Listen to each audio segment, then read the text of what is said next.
Recorded Books presents The Art of Badassery, Unleash Your Mojo with Wisdom of the Dojo by Jennifer Cassetta. Narrated by the author. Introduction. Do you feel like your confidence, your power, and your mojo have been drained, deflated, or you're just outright defeated? Have you been knocked down one too many times, and you're struggling to get back up with gusto? If so, my friend, you are in the perfect place.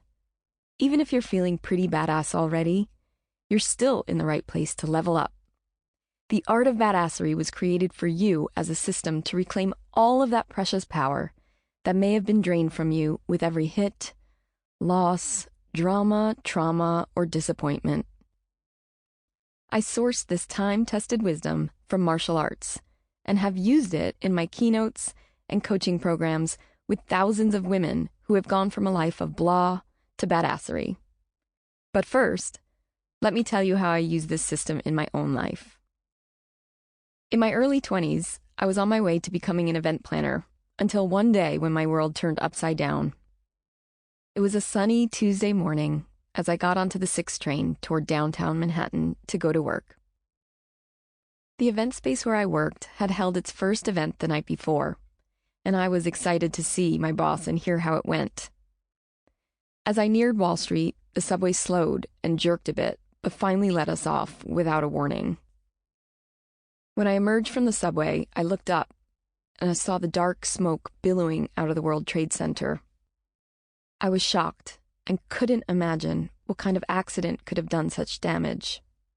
Everyone I passed on the street was pointing toward the ominous sight. When I walked 3 blocks to the corner of Rector and the West Side Highway, I saw a police officer staring up at the towers, sobbing. My heart sank. Even though I still had no idea what was happening, I knew it was bad. I got to the building where I worked and spoke to the doorman. He told me I couldn't go upstairs because there was no one there. "They bombed the towers," he said, "and the subways are shut down." "Where should I go?" I shrieked.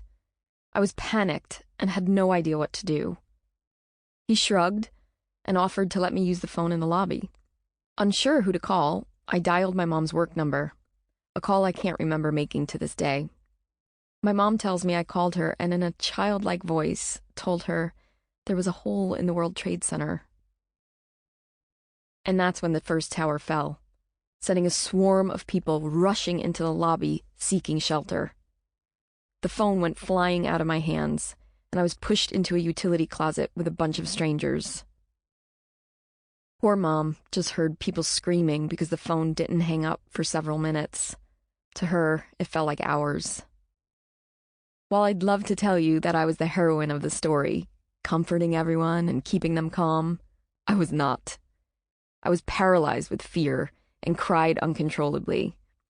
A police officer told me to be quiet, and I remember thinking I was absolutely going to die in a closet with a bunch of strangers. Then a woman came over and put her hands on my shoulders. She asked me my name, and I told her. She said, "Jennifer, I'm Nancy, and you and I are going to get out of here today."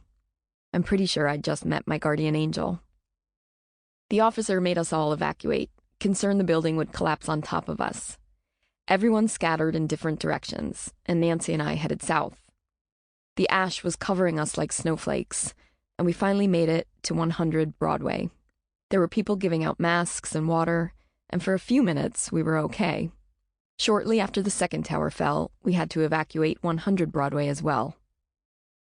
Nancy and I headed out again to find shelter. The martial arts school I had just started training at was nearby, and I figured we could go there to regroup. When we walked in, we must have looked like zombies, completely shell-shocked and covered in dust. My instructors, Lena and Holly, were there, and for the first time that day, I was able to exhale. I drank water, took a shower, and sat in front of a giant screen TV and heard for the first time what was actually happening in the world. Nancy took off soon after we arrived, and my efforts to try to find her since have been to no avail. Nancy, if you're out there, thank you from the bottom of my heart. I eventually made it uptown to my sister's apartment and then fled the city for a few days to unwind at my parents' house. Sample complete. Ready to continue?